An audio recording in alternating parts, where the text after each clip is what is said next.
From Washington, this is VOA News.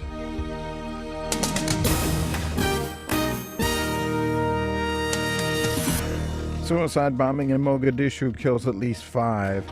An Arab teenager is ruled to have been burned alive. And the World Cup now is down to its final 4. I'm Vincent Bruce, reporting from Washington. Argentina qualified for its first trip to the World Cup semifinals in nearly a quarter century Saturday, while the Netherlands secured its second straight visit to the semifinal round. The Argentines knocked off Belgium 1-0 in Brasilia. Also in Salvador, the Netherlands posted a 4-3 penalty shootout win over the surprise of the World Cup Costa Rica, following a scoreless draw. Argentina and the Netherlands face each other in the semifinals on Wednesday in Sao Paulo. VOA's Carla Babb has more on the other semifinal. Germany and Brazil eliminated their opponents in the World Cup quarterfinals Friday, setting up an epic battle in the semifinals between what many believe are the world's top 2 football powers. But Brazil will be without its biggest star for the rest of the World Cup.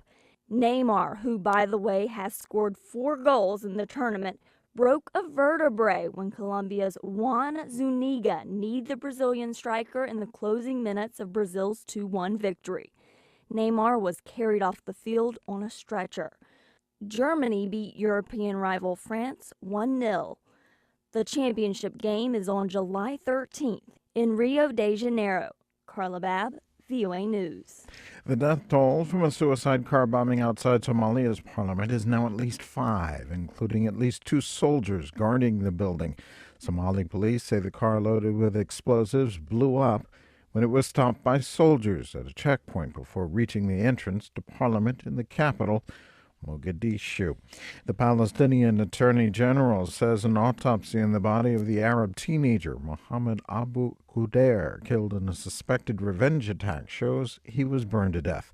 The charred body of Qudair was found in a Jerusalem forest Wednesday, about an hour after he was forced into a car by kidnappers. His father says the teen's body was burned beyond recognition and could only be identified by his DNA. Israeli police have not yet confirmed or have not yet determined who killed the teenager or why. They are investigating whether it was revenge for the murders of 3 Israeli teens allegedly kidnapped by Hamas militants. More on these stories at voanews.com.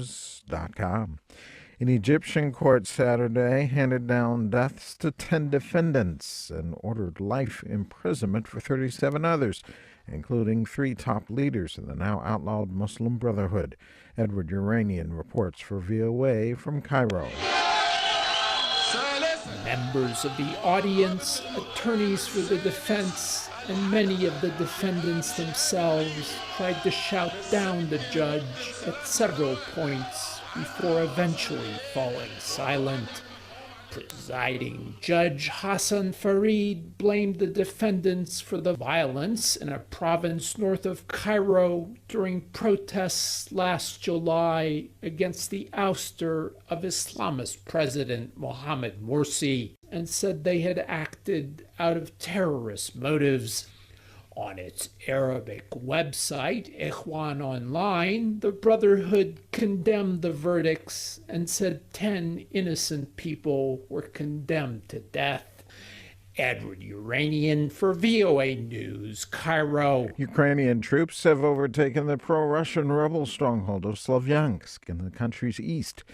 In a statement in Kiev, Ukraine President Petro Poroshenko stated armed forces had taken the city from terrorists and raised the flag of Ukraine. A strike by 220,000 engineers and metal workers has dealt another blow to South Africa's economy, just a week after settlement of the most damaging previous work stoppage in the country's history.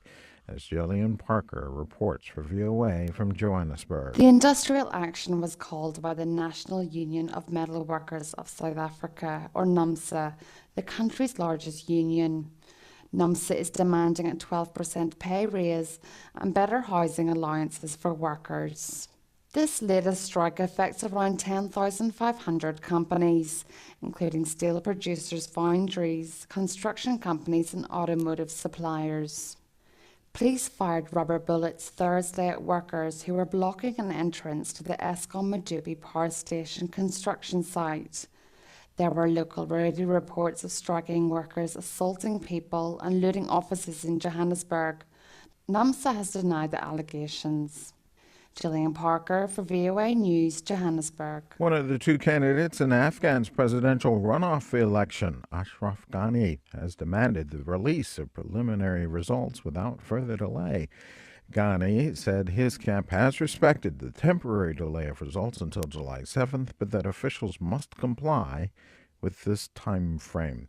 Abdullah, the other candidate, has vowed to reject the election results. More at voanews.com. I'm Vincent Bruce in Washington. That's the latest world news from VOA.